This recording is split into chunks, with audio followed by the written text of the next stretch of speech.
The Philippines, often regarded as one of the most vibrant and diverse countries in Asia, holds many intriguing and sometimes shocking truths beneath its colorful surface. Among these is a complex and controversial phenomenon that starkly reveals how societal values can sometimes be overshadowed by economic necessity and the pursuit of a better life. One of the most startling facts is that, in the Philippines, a country known for its warmth and hospitality, there exists a practice where women are essentially bought for a price that can be as low as $500, an amount roughly equivalent to the cost of a modern mobile phone. This unsettling reality highlights how, in some circumstances, human dignity becomes a commodity traded in a global marketplace, often at the expense of vulnerable individuals seeking hope and stability. This practice is part of a broader pattern observed in the Philippines, which has long been recognized as Asia's largest exporter of brides. Many women from this nation enter into marriages with foreigners through intermediaries, an arrangement that has come to be known as the phenomenon of correspondence brides. Over the years, this phenomenon has sparked intense debate and controversy, raising questions about morality, exploitation, and social justice. Historically, such marriages gained popularity among immigrants to the United States, where women from their home countries would often be arranged or facilitated by their families to marry men living abroad. These arrangements were popularly called picture brides, as photographs played a significant role in the initial stages of courtship. Typically, these unions were arranged through family connections, with the hope of securing a better future for the women and their families. However, the landscape of international marriage has transformed dramatically over the past 100 years. Today, the process has become more commercialized and globalized, with international marriage agencies operating extensively across the world. Instead of family arrangements, these agencies now attract women through various channels: newspapers, glossy magazines, handwritten letters, and increasingly, the vast reach of the internet. Many women are approached directly by these agencies, which post profiles of potential brides on websites, facilitating introductions and arranging meetings between men and women from different countries. The typical clients of these services are often middle-aged men from developed nations such as the United States, Canada, Australia, and Western European countries. For these men, marriage is sometimes viewed as a way to find companionship, stability, or even a new start. On the other side, many women, most of whom come from impoverished, underdeveloped regions, see these international marriages as a rare chance to escape the cycle of poverty that constrains their lives. According to Roxanne Sims, an academic whose research was published in the American Law Review in Div Taisachi Divat, annually between 300,000 and 500,000 Filipino women leave their homeland to marry men abroad. These women are often from rural communities where unemployment rates are alarmingly high and opportunities for economic advancement are scarce. In such difficult circumstances, the promise of a foreign husband offering financial security and a chance at a better life can be incredibly tempting. This vulnerability is skillfully exploited by marriage brokers and agencies, who present this arrangement as an accessible opportunity to change one's fate. It's important to clarify that the so-called cheap wife purchase is not a literal sale of a person, but rather a metaphor for the transactional nature of these arrangements. It is a payment for access, an opportunity for women to meet, choose, and potentially marry someone who is eager to escape their own circumstances of poverty. The process involves a fee, ranging from around $500 to $5,000, that covers contact arrangements, romantic tours to the Philippines, and assistance with visa applications, such as the fiancé visa. Women seeking these marriages often advertise themselves on websites like Live Directory, describing themselves as obedient, submissive, and good housewives, an artificially constructed ideal tailored to appeal to Western men. This portrayal of women as compliant and domestic is designed to fit the expectations and desires of the foreign clients, creating an illusion of the perfect wife. Sadly, these international agencies almost exclusively prioritize the interests of male clients, turning women into commodities in a marketplace where their value is often reduced to their potential as obedient spouses. Women are almost always treated as secondary to the needs of their prospective husbands, with little regard for their safety or well-being. And this is where the most serious danger lies. There are minimal protections for women during the process of dating and marriage. Women often find themselves vulnerable to dangerous clients, facing risks of physical violence, exploitation, and social isolation once they are in their new countries. Research conducted in the United States, Canada, and Taiwan reveals a troubling pattern. Many migrant women are unaware of the local laws that could protect them, and they become entirely dependent, financially and emotionally, on their husbands. This dependency leaves them extremely vulnerable in times of crisis, with limited means to seek help or escape abusive situations. In conclusion, while the practice of high-profile incidents such as the heartbreaking tragedy involving Susanna Blackwell, a Filipina woman tragically shot and killed by her husband inside a Seattle courthouse in the year 1995, have significantly drawn public attention to the complex and often troubling issues surrounding the Philippines and its people. These cases serve as stark reminders of the darker side of international relationships and the exploitation that can occur. Despite the Philippines having enacted legislation, specifically Republic Act No. 695, in the year 1990, which explicitly forbids the practice of marriage brokerage with foreign nationals, especially through modern communication channels like email and the internet, the problem persists.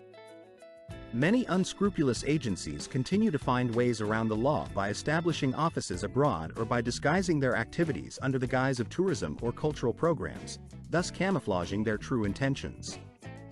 Meanwhile, enforcement remains weak and underfunded. The local police forces often lack the resources, authority, or manpower necessary to effectively combat these illicit practices. This legislative and enforcement gap results in millions of Filipinas being caught in a transnational marriage market where their worth is grossly undervalued, often far below what should be recognized as the intrinsic value of a human life. After watching this video, we hope your initial reaction will not be one of superficial curiosity or misguided judgment about buying a wife without love. Instead, we encourage you to reflect with compassion on the plight of the women of the Philippines, recognizing their dignity and humanity. There is a deeper story here, one that calls for empathy and understanding rather than judgment. Stay with us, because ahead, there are more astonishing facts about this nation. Now, let us turn our gaze to a different part of the country, an area often associated with hardship, yet also with resilience. We are talking about a slum nestled in the very heart of Manila, the bustling capital city of the Philippines. In the midst of this densely populated urban landscape, there exists what some might call an urban paradise, but the reality tells a different story altogether. Out of the city's approximately 23 million residents, around 40% live under extremely challenging conditions. Beneath the overpasses and along the narrow, winding alleyways, more than 200,000 families, comprising roughly 850,000 individuals, struggle daily against severe pollution, deprivation, and a constant fight for survival. A single half-hour downpour is enough to flood these alleys, turning them into dangerous waterways with water levels comparable to a dove's height, which often leads to the spread of diseases and even causes dangerous landslides. During the summer months, temperatures frequently soar to 36 or 38 degrees Celsius, and combined with humidity levels hovering around 80%, the air becomes oppressively stifling. Access to basic necessities is inconsistent. Drinking water is untreated and contaminated, electricity supplies are intermittent at best, and the cost of 1 kilowatt-hour, an essential energy source, is almost double what it is in the city's more affluent central districts.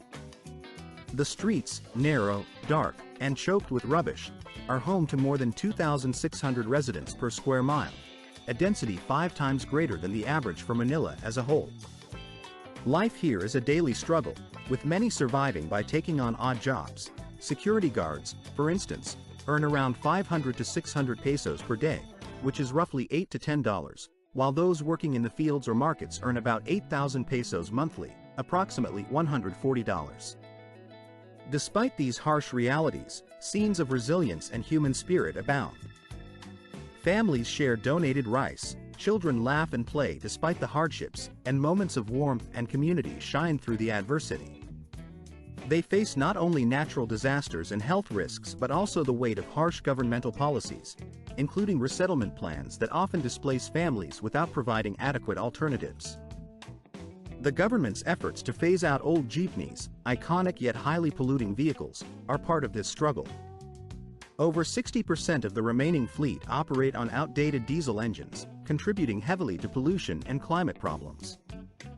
These measures add further pressure on the already strained community. This vivid depiction of the deep divide between Manila's wealth and its poverty reveals not just statistics but also the profound human solidarity that persists amid hardship. Beyond the numbers, there beats a resilient heart filled with hope for a better tomorrow. From the urban struggles of Manila, we now turn our attention to the rural, mystical village where the living and the dead share the same sacred space.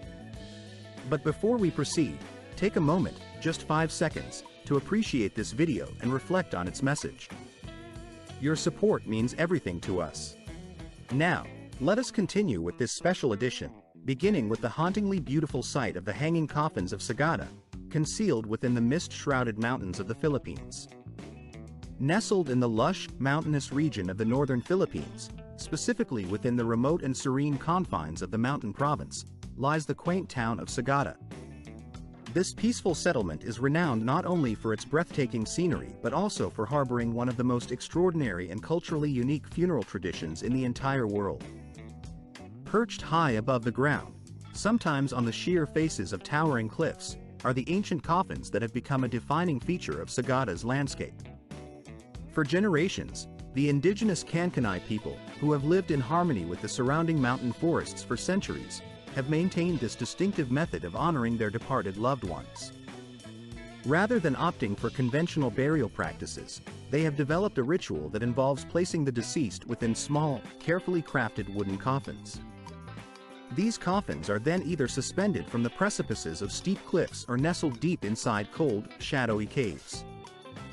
This practice is deeply rooted in their spiritual beliefs and worldview.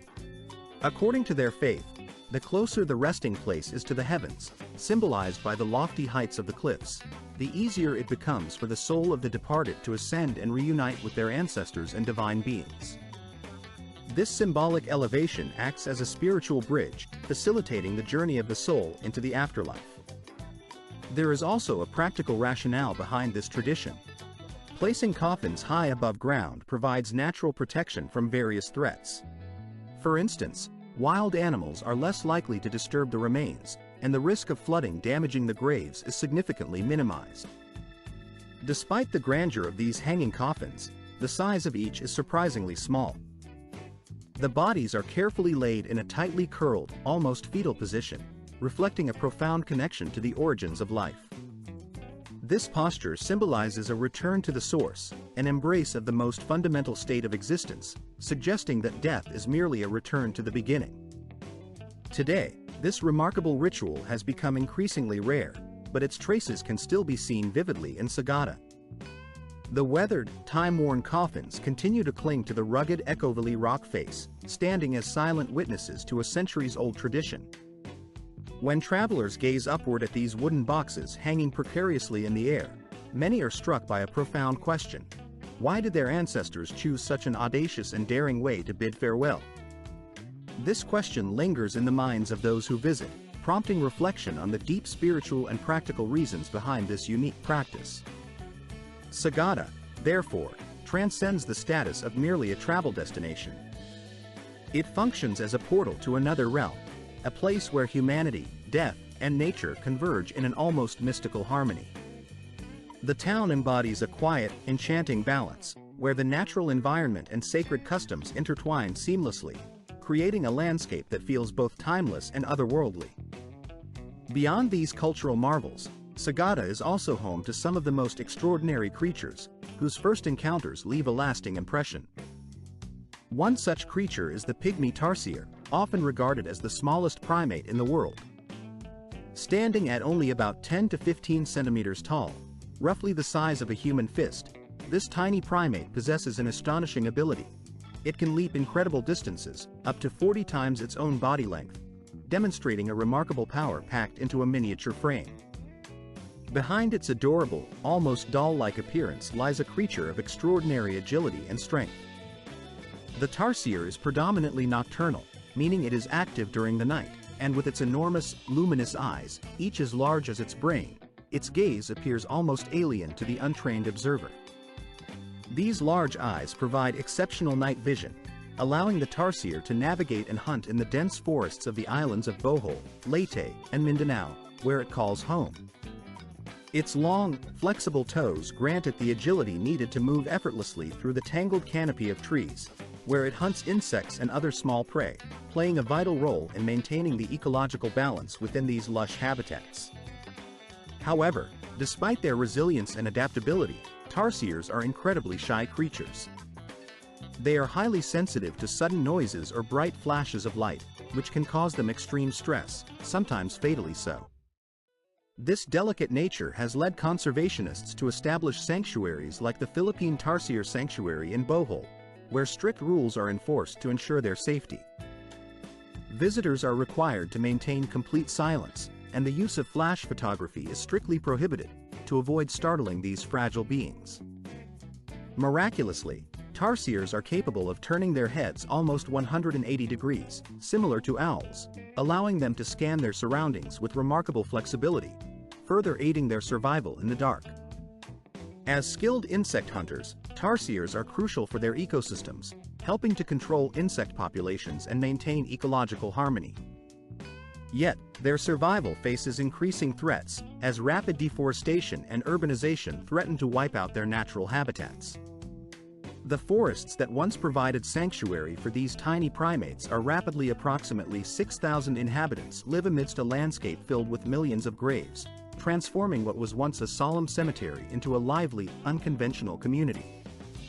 Over time, the traditional stone tombstones and mausoleums, which once marked the resting places of the departed, have been repurposed into makeshift residences. These structures serve as temporary homes for those who dwell here, blending the boundary between life and death in an unexpected way. The narrow, winding pathways that once separated the graves have been deliberately filled with earth and bricks, creating rudimentary walkways that facilitate movement through this peculiar neighborhood. But this cemetery has evolved far beyond its original purpose. It has become a bustling hub of activity and commerce, a place where everyday life continues amidst the tombstones. Small shops have sprung up along the paths, offering a variety of goods and refreshments such as coconut water, steaming cups of coffee, and freshly fried donuts. Even more surprisingly, the area now hosts educational institutions like kindergartens, providing early childhood education amid the graves. During special occasions, especially on All Souls' Day, November 2nd, the cemetery transforms into a vibrant scene of family gatherings and remembrance. On this day, relatives come together to honor their ancestors, filling the air with stories, prayers, and memories. In this unusual community, many residents have found ways to earn extra income by serving as informal guides. They share stories about the most famous individuals buried within the grounds or recount local legends that have been passed down through generations. Some tend to specific graves, offering maintenance and care as a way of earning a livelihood. Despite the cramped living conditions, persistent pollution, and the ambiguous legal status of their dwellings, this community has managed to establish a system of mutual aid and support. Here, life and death coexist in a surprising harmony, giving rise to a community that, although unconventional, is united by resilience and a shared sense of humanity. Moving from this extraordinary local scene to a broader perspective, the Philippines is an archipelago comprising a staggering 7,641 islands. To many, this number might seem almost unbelievable, a vast collection of landmasses spread across the ocean. This count, officially updated in 2017 following a comprehensive geographic survey conducted by the National Mapping and Information Resources Authority, reflects the country's remarkable diversity. From Luzon, the largest and most populous island where the bustling capital, Manila, is located, to Mindanao in the south, renowned for its fertile plains and vibrant indigenous Muslim communities, the Philippines presents a miniature universe of Southeast Asia. Nestled within this archipelago is the Visayas, a central grouping of islands that serve as the cultural and tourism heart of the nation. Among these islands, the world-famous Boracay stands out as one of the most beautiful beaches on the planet, attracting millions of visitors each year with its pristine sands and crystal-clear waters. Also within the Visayas is ISBU, a historic trading center dating back to the 15th century, when the Spanish established a hub for commerce and cultural exchange. Each island, with its unique landscape, history, and culture, forms a chapter in the grand story of the Philippines, contributing to its complex mosaic of peoples, languages, beliefs, and ecosystems. According to National Geographic, the Philippines ranks among the most biodiverse island nations on Earth, especially noted for its coral reefs and coastal waters. Situated within the Coral Triangle, an area that hosts more than 75% of all known coral species globally, the country is a vital ecological treasure. Its coral reefs span over 36,000 square kilometers and are home to hundreds of rare and exotic fish species. These rich ecosystems make the Philippines not only a paradise for tourists but also a critical area for ecological preservation and scientific research, demanding stringent protection measures. However, despite the impressive number of islands, 7,641, only about 2,000 are inhabited. The remaining islands remain largely untouched, silent witnesses to pristine nature and untouched landscapes. These uninhabited islets embody the dreams of explorers and represent opportunities for sustainable tourism and scientific exploration in the 21st century. Yet, managing such a vast and dispersed archipelago presents formidable challenges. The task of safeguarding sovereignty over these islands, protecting their fragile ecosystems from environmental threats, and ensuring balanced development across the entire nation requires extraordinary effort and coordination. The Philippines is also one of the most vulnerable countries in the world when it comes to climate change. Rising sea levels, increasingly frequent tropical storms, and coastal erosion threaten the existence of many small islands and coastal communities. Many fishing villages face the heartbreaking prospect of displacement as their traditional ways of life are gradually washed away or rendered impossible by environmental changes. For countless residents living along the coastline, the fight to preserve their homes and livelihoods has become a daily struggle against the relentless forces of nature. Thanks to its uniquely advantageous geographic position nestled between the South China Sea and the vast expanse of the Pacific Ocean, the Philippines remains a vital maritime hub within the Asia-Pacific region. This strategic location has transformed the archipelago into a vibrant crossroads of cultures, where diverse influences converge and intertwine over centuries. Here, the legacy of Spanish colonization, American presence, Chinese trade routes, and Islamic traditions blend seamlessly, creating a rich, layered cultural identity that is as complex as it is fascinating.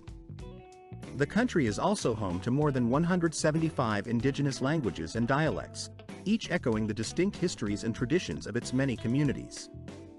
Every island, whether large or small, contributes to the intricate mosaic that forms the nation's unique character, making the Philippines a truly remarkable tapestry of human diversity.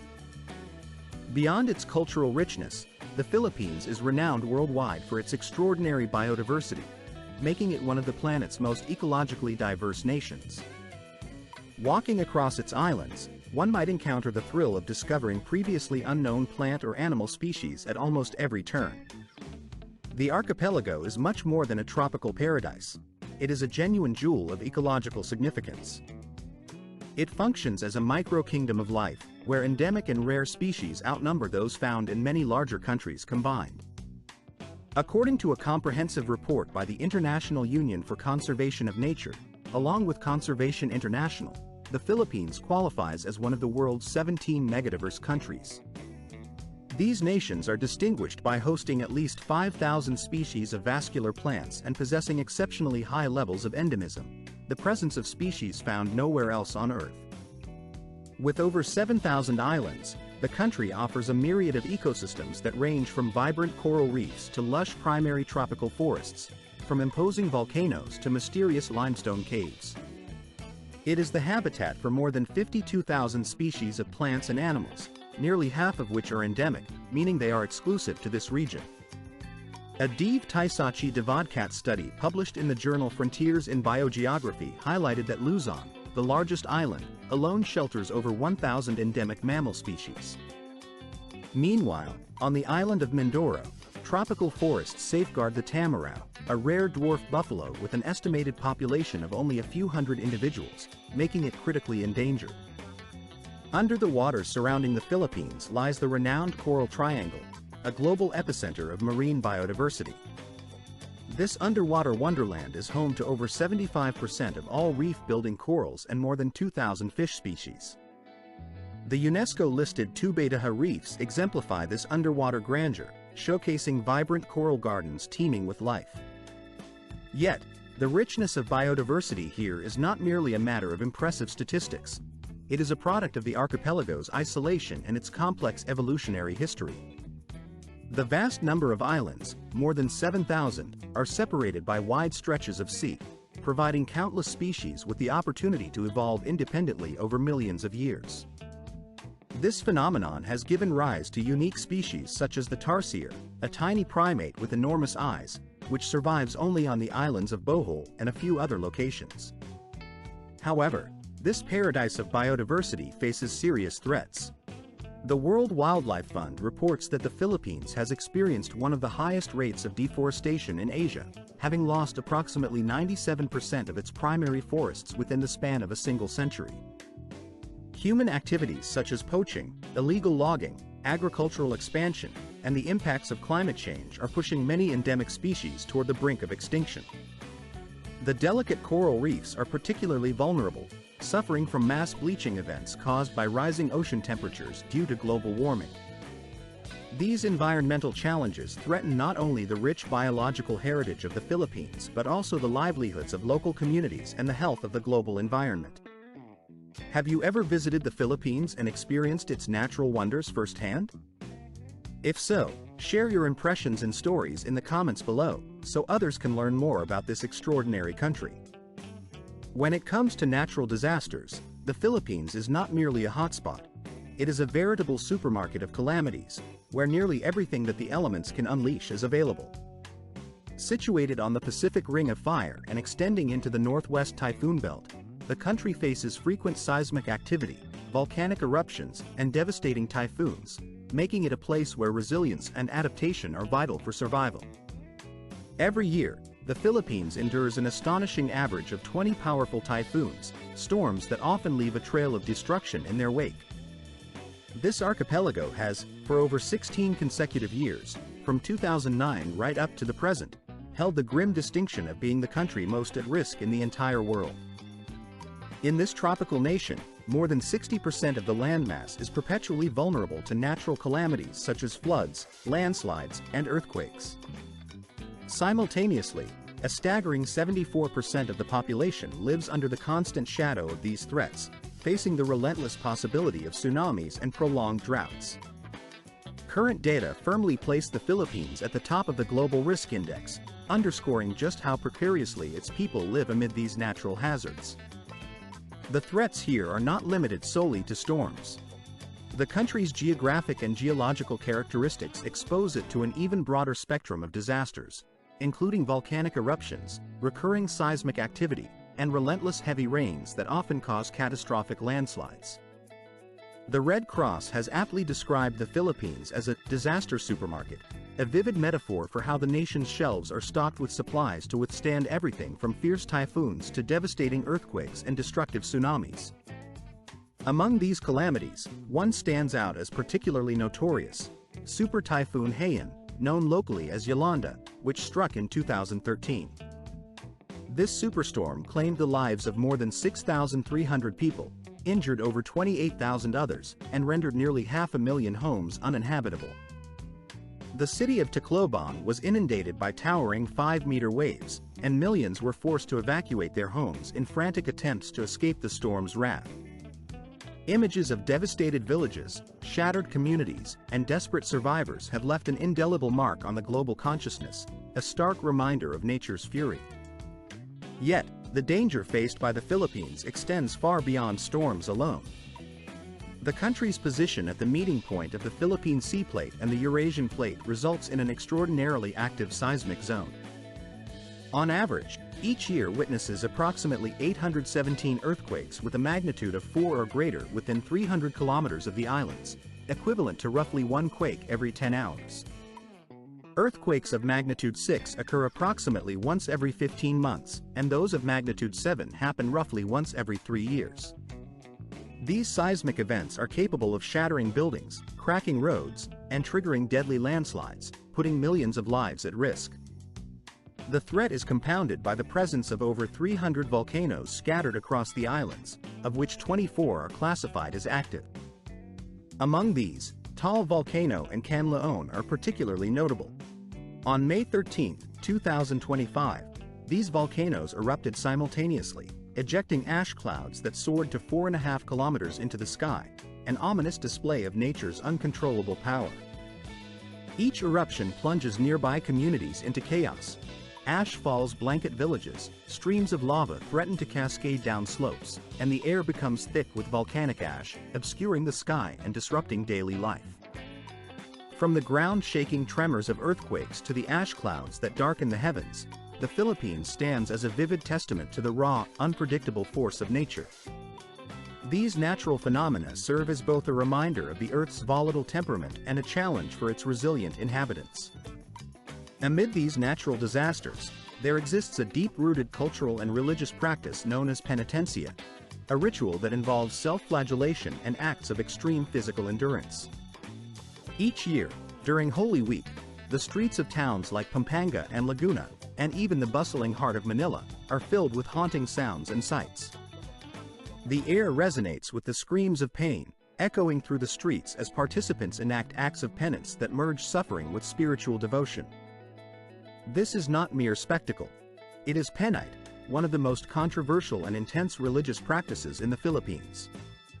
Under the relentless sun, groups composed mostly of men conceal their faces and walk barefoot on scorching pavements, holding bamboo whips that fall rhythmically against their backs or shoulders. Blood often begins to seep through their clothing, testament to the brutal discipline they willingly endure. Some carry heavy wooden crosses on their shoulders, while others go as far as to reenact the crucifixion of Jesus Christ, with nails driven into their hands or feet, symbolizing the ultimate act of suffering and sacrifice. Why do these individuals voluntarily accept such excruciating pain? For many, it is believed that physical suffering purifies the soul, acting as a form of spiritual cleansing. It is seen as an act of repentance, a way to atone for sins, or fulfill a sacred vow made to God. These acts of self-mortification are deeply embedded in the religious fabric of the nation, representing a profound expression of faith and devotion that has persisted through generations, despite their extreme and controversial nature. In the Philippines, there exists a profound and deeply rooted tradition known as panada, a solemn vow that holds immense spiritual significance. This vow is more than just a promise. It is a sacred commitment made to God, one that believers hold to with unwavering conviction, believing it to be unbreakable once taken. For many, this act of devotion is not a one-time event but a recurring pilgrimage, a ritual they return to year after year to reaffirm their faith and devotion. One notable example is Ruben Inaje, who has undergone crucifixion more than 30 times since 1985, demonstrating an extraordinary level of dedication. For these individuals, such acts are not merely acts of penance but expressions of pure, unshakable faith, something that transcends simple belief or fear. To them, it is an act of surrendering themselves entirely to their spiritual convictions. Yet, this intense form of religious expression is not without controversy. The Catholic Church, which officially guides and sometimes discourages such extreme acts, has issued warnings about the inherent dangers involved.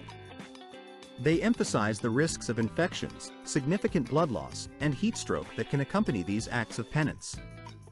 The Ministry of Health has also repeatedly advocated for safer, less hazardous forms of spiritual reflection, such as fasting, prayer, or engaging in charitable deeds, methods that allow believers to demonstrate their faith without risking their physical well-being.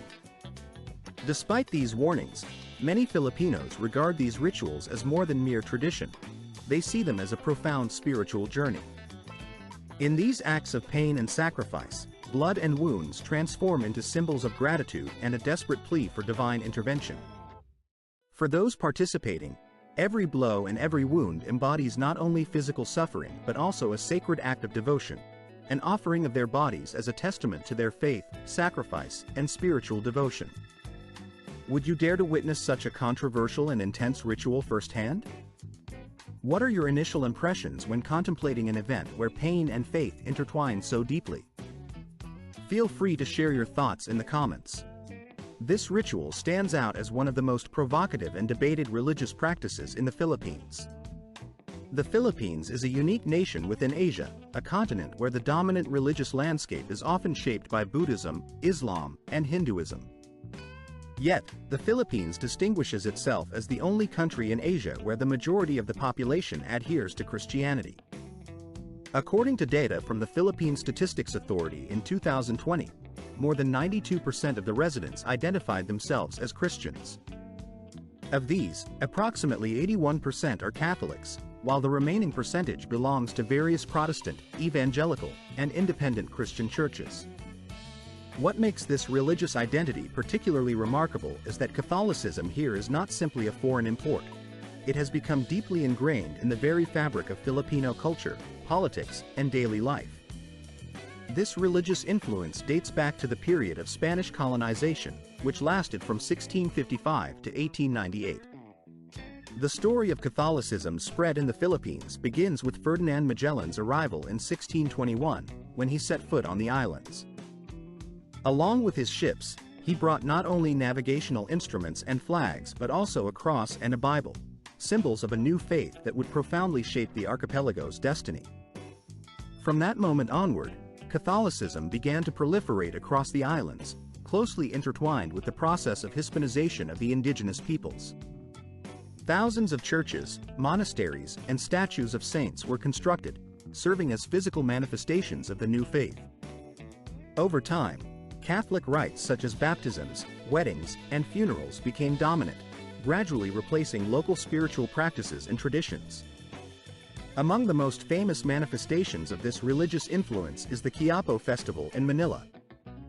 During this event, millions of pilgrims gather to touch the revered statue of the Black Nazarene, believing it possesses miraculous healing powers and blessings for those who seek divine intervention.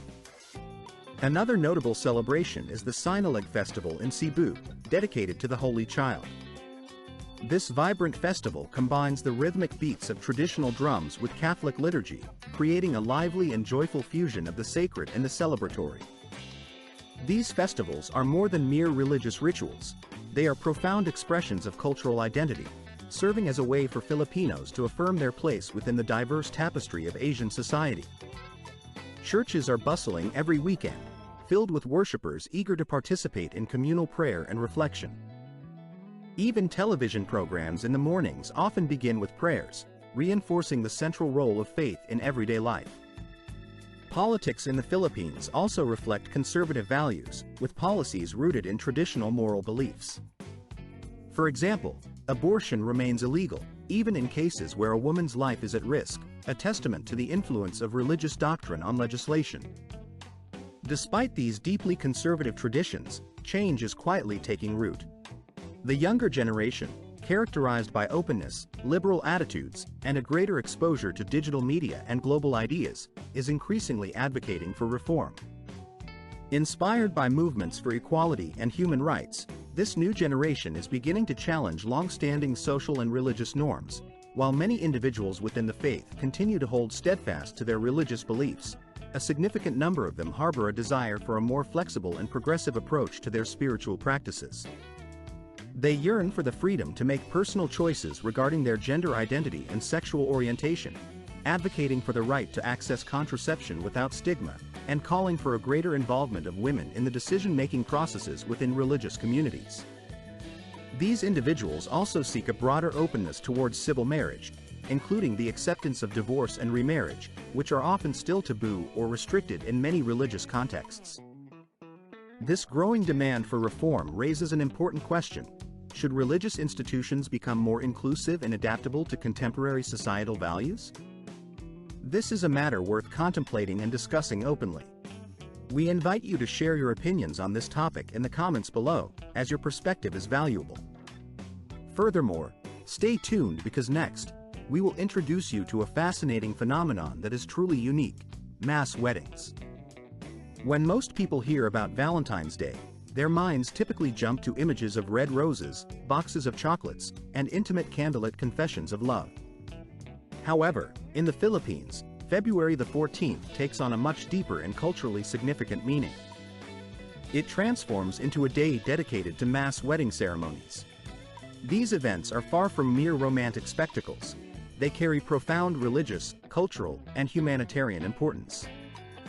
Every year, thousands of couples from both urban centers and rural villages gather together in public squares, churches, community halls, or town halls to exchange vows in front of a priest, a mayor, or a local government official. Such ceremonies have long been woven into the fabric of Filipino life and tradition. According to reputable publications like the Philippine Daily Inquirer and CNN Philippines, some of these gatherings bring together more than 1,000 couples simultaneously, making them truly monumental events. On this special day, each bride and groom typically dons traditional attire, often beautifully embroidered barongs or delicate gowns, carries flowers, and seals their vows with a kiss that is often accompanied by lively music, heartfelt prayers, cultural rituals, and enthusiastic applause from onlookers. Despite the romantic exterior, there is a more pragmatic reality that underpins these celebrations. Many Filipino couples are living together in long-term cohabitation but lack the financial means to afford a formal wedding. For them, participating in a mass wedding on Valentine's Day offers an invaluable opportunity to have their union officially recognized by both civil authorities and the church. This recognition not only grants them social legitimacy but also secures legal rights for their children, especially regarding property and inheritance rights. Often, the costs associated with these ceremonies, covering marriage registration, traditional clothing, photographs, and even modest refreshments, are generously funded or subsidized by local government bodies or community organizations. Beyond the surface of the ceremony itself, these mass weddings embody a spirit of community solidarity and a deep respect for tradition. In a society where religion plays a pivotal role in everyday life, the act of formalizing a union helps remove the sense of sin or moral stigma that might otherwise be associated with cohabitation outside of wedlock, especially within the Catholic faith that is predominant in the country. Participants are aware that they are entering into a sacred covenant, which elevates their relationship from simple cohabitation to a recognized and honored union. For local authorities and community leaders, these mass weddings serve a dual purpose. They are a means of demonstrating social concern and compassion, showcasing their commitment to supporting families and fostering social cohesion. In major cities such as Manila, Quezon, Davao, and Cebu, these ceremonies are often organized on a grand scale, sometimes with the backing of non-governmental organizations, private sponsors, or even notable artists. Some events feature competitions among couples, such as romantic contests, lotteries, and distribution of essential items like rice or household goods to impoverished families. It is not uncommon for mayors or local officials to personally officiate these weddings, thereby strengthening their relationship with the community and building a foundation of trust and mutual respect. In the Philippines, celebrating a mass wedding on Valentine's Day is not merely about proclaiming love. It symbolizes the reaffirmation of family values, loyalty, and the resilience of community bonds. Despite these heartwarming traditions, it's important to acknowledge the broader societal context. The Philippines has long struggled with issues of corruption, earning a reputation as one of the most corrupt countries in the world. According to Transparency International's Corruption Perceptions Index, the country scored only 33 out of 100, placing it in the lower third of global rankings. This reality underscores the complex social and political landscape in which these cultural practices unfold, highlighting both the resilience of Filipino traditions and the challenges they face in a modern, often imperfect society. Corruption in the Philippines extends far beyond the confines of petty bribery or isolated incidents. It has woven itself deeply into the very fabric of the nation's governing institutions. It is not confined to the lower echelons of bureaucracy but infiltrates the highest levels of power, influencing policies, decisions, and the administration of public resources. Even former President Rodrigo Duterte openly acknowledged this harsh reality, conceding that corruption was so deeply rooted that the only viable solution was a complete overhaul of the entire system. He recognized that superficial reforms would be insufficient. What was needed was a radical restructuring to dismantle the entrenched networks of corruption that had become part of the country's political and administrative landscape. One of the most notorious scandals that captured national attention was the so-called pastillas scam at the Bureau of Immigration. This scandal involved officials allegedly accepting large bribes, tens of thousands of pesos, for allowing foreign visitors to enter the country without proper scrutiny or control.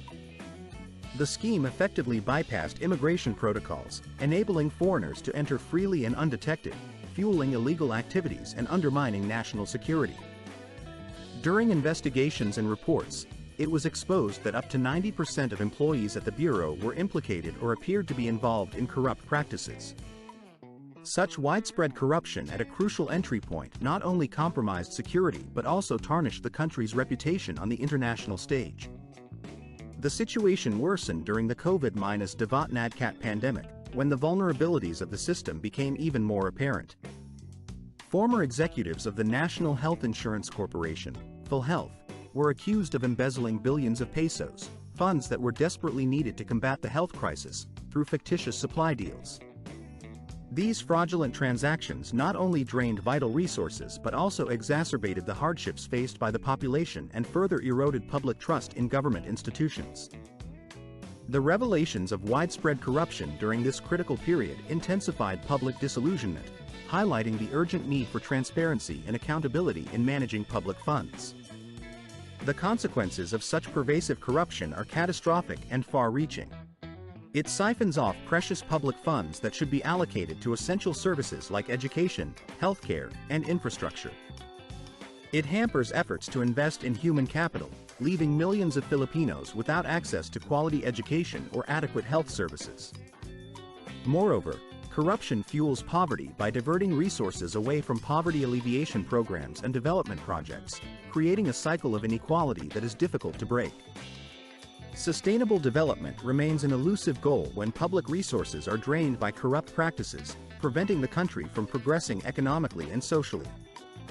Only through a concerted effort to promote greater transparency, enforce discipline within public institutions, and foster a culture of integrity can the Philippines hope to redirect its resources toward improving the lives of its citizens, building a future where opportunity and prosperity are accessible to all. Turning to a different symbol of national identity, the Philippine flag holds a secret message that many are unaware of, a silent signal that can declare the nation's state of war. Hidden within the design of this simple yet meaningful banner is a tradition rooted in history. When the flag is turned upside down, it serves as a clandestine declaration that the country is in a state of conflict, without any need for words or explicit declarations. To the casual observer, the flag appears straightforward: two horizontal stripes of blue and red, a golden sun with 8 rays, and 3 stars representing Luzon, Visayas, and Mindanao. However, beneath this seemingly simple design lies a profound symbolism. In times of peace, the blue stripe is positioned at the top, symbolizing harmony, justice, and tranquility. But when war is imminent or occurring, the red stripe is raised to the top, signifying patriotism, sacrifice, and the readiness to defend the nation at any cost. This tradition was established by Emilio Aguinaldo, the first president of the Philippines, at the dawn of the 20th century. Since then, Filipinos have understood that when the flag displays red over blue, it is a silent call to arms, an unspoken signal that the nation faces its greatest trials, whether it was during the uprisings against Spanish rule, the conflicts with American forces, or the Japanese occupation during World War II. The flag is more than just a piece of fabric fluttering in the breeze. It embodies the collective memory of the Filipino people and acts as a silent voice of history. The 8 rays of the sun symbolize the first 8 provinces that rose in rebellion against Spanish colonizers, marking the beginning of their fight for independence. The 3 stars stand for the 3 main geographical regions: Luzon, the Visayas, and Mindanao, bound together by a shared vision of sovereignty. Even today, amid looming threats of conflict or unrest, citizens look upward to the flag, understanding that a red streak at the top signals the need for courage and resilience. What makes the Philippine flag truly remarkable is not just its elegant design but its capacity to communicate profound messages without uttering a single word. It is a symbol of hope, sacrifice, and unity, an enduring reminder of the nation's struggles and resilience. It stands as a silent yet powerful testament to the across the nation. There are more than 1,000 Jollibee locations, and this number continues to grow, with hundreds more outlets now operating in various parts of the world, including North America, the Middle East, and Europe. The brand name Jollibee was officially introduced in the year 1978, marking a significant rebranding effort that replaced the original initials JB. Along with this change, the cheerful mascot, a lively bee dressed in a bright red tuxedo, became an integral part of the company's identity. For many families in the Philippines, this emblem has evolved far beyond a simple corporate logo. It has become a symbol woven into the fabric of everyday life. The cheerful bee often appears at children's birthday parties, family celebrations, and even during those memorable first bites of a burger that mark special moments. What truly sets Jollibee apart is not merely its diverse menu but also the deep cultural connection it fosters with its customers. The food served at Jollibee seamlessly blends American culinary classics with the distinctive flavors of Filipino cuisine. For example, their sweet spaghetti topped with red sausage, crispy fried chicken joy accompanied by rich gravy, and pineapple-topped burgers reflect this unique fusion. This combination of familiar tastes with local flavors creates an instant sense of home for Filipinos living abroad, evoking feelings of warmth and nostalgia no matter where they are in the world. The remarkable rise of Jollibee has taken many industry watchers by surprise, especially considering its ability to surpass even the global fast food giant McDonald's in the Philippines. It now commands a substantial share of the local market and has become one of Asia's most cherished brands. When new branches open in cities like New York or Los Angeles, long queues quickly form, demonstrating the brand's widespread recognition and the affection it commands from Filipinos worldwide. However, the story of Jollibee extends far beyond its success as a fast food chain. It is a compelling narrative about how a local Filipino brand managed to win hearts across generations, embody the nation's identity, and serve as a cultural ambassador by spreading Filipino traditions and flavors around the globe. Turning to another aspect of Filipino society, it may seem almost inconceivable in today's world that divorce remains completely illegal in the Philippines. In fact, the country is the only nation in the world where divorce is entirely banned for most of its citizens. Unlike many other countries where spouses can simply dissolve their marriage through legal proceedings, Filipinos do not have that option. When a marriage becomes untenable, couples are left with only two difficult choices. They can pursue legal separation, which still leaves them legally married on paper, or they can go through the process of annulment. The latter is an arduous, costly, and time-consuming procedure that often takes years to complete and involves complex legal and religious considerations. This unusual legal situation has persisted for over 70 years, shaped by the powerful influence of the Roman Catholic Church and the lingering colonial legacy of Spanish rule. Today, the Philippines stands as the only United Nations member state that refuses to recognize divorce, with the exception of a small minority of Muslim Filipinos who are permitted to divorce under Islamic law. For the remaining 95% of the population, an unhappy marriage can feel like a life sentence, legally binding them in relationships lacking love or companionship. This reality has led to a situation where millions of Filipinos remain trapped in loveless marriages, fueling ongoing debates about whether the country should finally legalize divorce. In May of 2024, the House of Representatives approved a bill that would permit divorce in cases of severe hardship, such as domestic violence or infidelity. Yet, the fate of this legislation now lies with the Senate, and questions remain about whether it will receive the necessary support to become law. Is the Philippines truly prepared to embrace divorce as a legal option? For the moment, the question remains open, leaving millions of people waiting anxiously for a definitive answer that could change their lives forever. Lastly, one cannot speak of Filipino culture without mentioning karaoke, which is often considered the capital of the world for singing enthusiasts. Many people assume that karaoke originated in Japan, but in reality, the first karaoke machine was invented by a Filipino named Roberto del Rosario. Not only did he create this device that allows people to sing along to their favorite songs, but he also gave it the name that would become globally recognized: karaoke, a Japanese word meaning empty orchestra. In the Philippines, karaoke is much more than a popular pastime. It has become an integral part of daily life and social gatherings. It is a way for Filipinos to express themselves, celebrate, and connect with friends and family. Karaoke bars and private rooms are commonplace across the country, and singing along to beloved tunes is woven into the cultural fabric. This passion for karaoke has even spread worldwide, with Filipino expatriates bringing their love for singing to every corner of the globe, turning it into a true cultural phenomenon. In the Philippines, music flows freely and naturally, emerging from the most unassuming places. It can be heard echoing from street food stalls where vendors sing to attract customers, or from colorful tricycles weaving skillfully through the chaos of traffic jams, their drivers humming tunes to pass the time.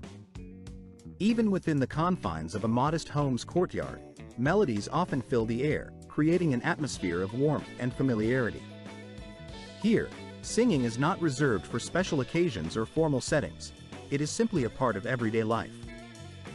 Filipinos sing whenever they feel the urge, whether they are bursting with happiness, overwhelmed by sadness, or merely seeking a moment of relief after enduring a long, tiring day. The cultural importance of singing is so deeply embedded that it has become a universal language of expression. It is estimated that approximately 90% of households own at least one karaoke machine, a testament to how integral this activity is to Filipino society. As evening falls in any bustling neighborhood or lively street, the air resonates with familiar love ballads and cheerful tunes emanating from small bars, cozy restaurants, or even from the balconies of second floors. Karaoke in the Philippines is more than just entertainment. It is a vital thread woven into the fabric of daily life. Spontaneous singing competitions often erupt right on the streets, where anyone, regardless of age or background, can grab a microphone and showcase their vocal talents. These impromptu battles have served as the launching pad for many talented individuals who later gained international fame. Charis Piempenko and Arnel Pineda are prime examples. The latter, who once sang on a street corner, eventually became the lead vocalist of the legendary rock band Journey. In a country where music does not demand a grand stage or perfect vocal technique, karaoke has transcended its role as mere entertainment. It has become a vital expression of community, a source of shared joy, and a vessel for transforming memories into song. This vibrant musical culture is why the Philippines is often hailed as the karaoke capital of the world. It's a place where singing is as natural as breathing, and where the collective voice of the people unites in celebration and camaraderie. Moving from the lively streets to the culinary streets, one of the Philippines' most famous street foods is balut, a delicacy that is as intriguing as it is beloved. Balut is essentially a fertilized duck egg, incubated for about 17 to 18 days until an embryo begins to develop inside. The egg, encased in a thin white shell, is then boiled or steamed right in its shell. Inside, a rich broth of yolk and egg white forms, which is carefully sipped through a small hole made in the shell. Before eating, locals typically season the balut with a pinch of salt or a mixture of chili, garlic, vinegar, and calamansi, a local citrus fruit. To enhance the flavor, they gently shake the egg to evenly distribute the seasoning, then drink the savory broth before peeling away the shell. Once the shell is removed, they enjoy the tender duckling meat alongside the creamy yolk. The combination of flavors offers a unique taste experience, egg-rich and slightly meaty, with the soft shell adding a distinctive texture. Balut is usually sold from late afternoon until late at night, often enjoyed alongside a chilled beer, making it a popular snack that locals regard as familiar and comforting as ice cream during summer months. Many children grow up loving balut, developing a taste for it from an early age. However, for foreigners encountering it for the first time, its unusual appearance and intense flavor can be quite intimidating. Would you dare to try this distinctive delicacy? If so, please leave a comment. Type yes if you're willing, or no if you're not. Now, imagine standing in a vast landscape where thousands of nearly perfect conical hills stretch into the horizon, creating a surreal and breathtaking panorama. During the rainy season, these hills are cloaked in lush greenery, as if they are wearing a verdant cloak woven from nature itself. When the dry season arrives, the landscape transforms dramatically. The vibrant green gives way to a rich, chocolate-brown hue, as if the entire scene has been frozen under a thick layer of melting chocolate. This mesmerizing vista is not an illusion but the reality of the famed Chocolate Hills, located in the province of Bohol in the Philippines. Here, At least 1,268 individual hills stand scattered across the terrain, each ranging from about 30 to 50 meters in height. Their uniform shape and seemingly deliberate placement evoke the impression that they were arranged by some cosmic or divine hand. There is nothing quite like this on Earth, no other natural formation quite comparable in scale or appearance. The Chocolate Hills are a true marvel, a testament to the extraordinary beauty and diversity of the Philippine landscape, and a must-see wonder for anyone seeking to experience nature's artistry at its most captivating. The formations are so perfectly symmetrical that they seem too precise to be the result of a mere natural accident, yet their remarkable and unusual appearance makes them impossible not to admire. According to local legends, these mysterious shapes are believed to be either the lingering traces of a colossal battle fought between giants long ago or the frozen tears of a divine being who once loved deeply and was overcome with sorrow. On the other hand, scientists have offered a more grounded explanation. These formations are primarily composed of limestone, which was originally created from ancient coral reefs that, over countless ages, were uplifted by tectonic forces. Subsequently, these reefs were gradually eroded and carved out by the persistent action of rainwater over millions of years, giving rise to the hill's distinctive, sculpted appearance. Their extraordinary shape, the subtle shifts in their coloration over time, and their significant geological value all contributed to the hills being officially designated as a National Geological Monument in 1988. Since that prestigious recognition, hundreds of thousands of curious travelers have journeyed to Bacol, eager to witness this natural wonder firsthand, drawn by its enchanting beauty and the sense of awe it inspires. Meanwhile, in a completely different part of the world, hidden among the vibrant, lively streets of Las Piñas, a city located south of Manila, there exists an extraordinary musical treasure that captivates all who encounter it. This is the legendary bamboo organ of Las Piñas, a marvel that seems to make time stand still whenever it is played. Notably, it is the only functioning bamboo organ on the entire planet. Crafted in the early 19th century, specifically in the year 1816, by a talented Spanish priest named Diego Serra, this instrument is as much a masterpiece of craftsmanship as it is a symbol of cultural ingenuity. Father Diego was not only a devoted spiritual guide but also a skilled craftsman and inventive engineer, whose vision brought this unique instrument to life. The organ comprises a total of 1,031 pipes, of which an astonishing 902 are made entirely from bamboo, a material chosen for its availability and acoustic properties, yet transformed into a complex, intricate mechanism through painstaking labor. Local artisans harvested bamboo, dried it meticulously under the sun, soaked it in sea sand to ward off pests, and then carefully crafted each pipe to fit into the organ's elaborate system. When the organ is played, its sound emanates with a warm, rustic quality, evoking the essence of nature herself breathing through human hands, creating an atmosphere both mystical and deeply rooted in tradition.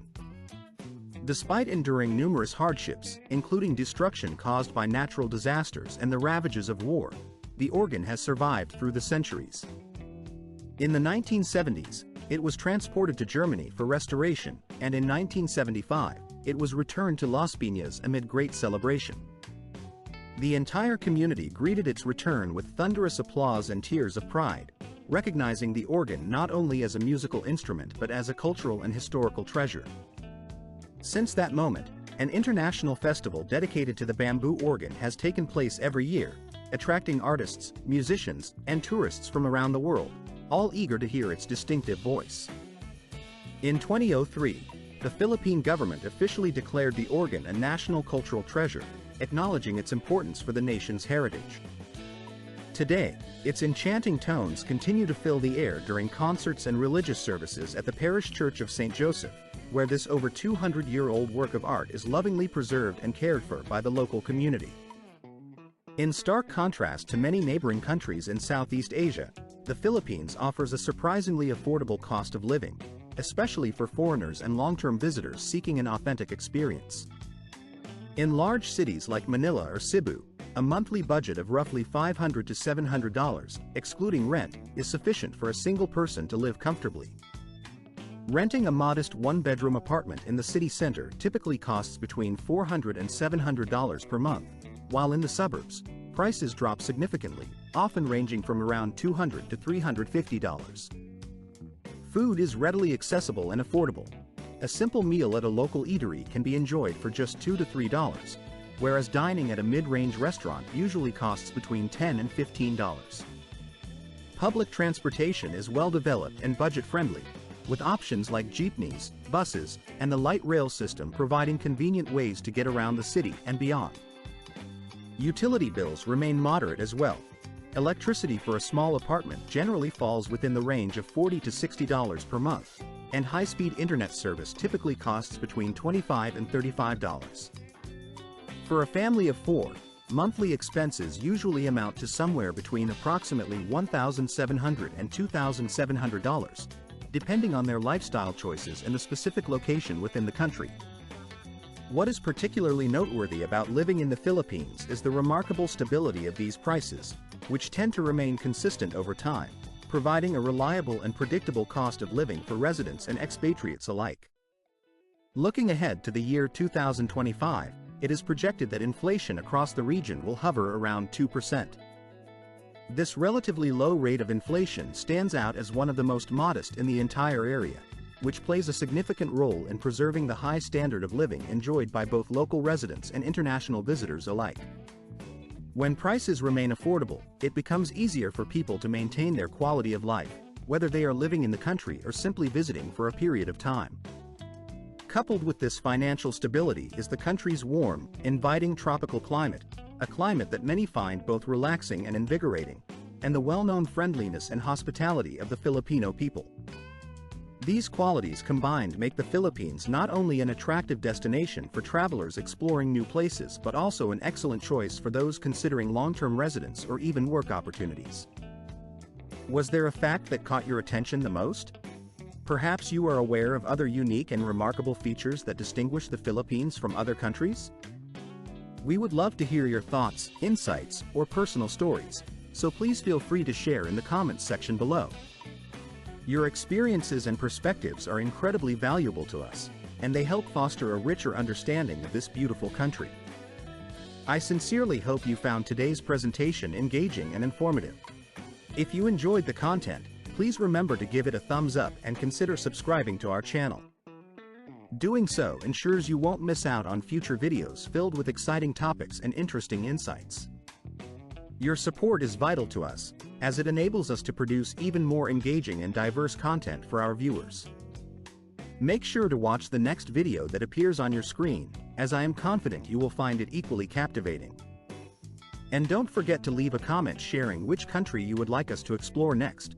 Your suggestions help guide our future adventures. Thank you so much for watching, and I look forward to seeing you again in our next video.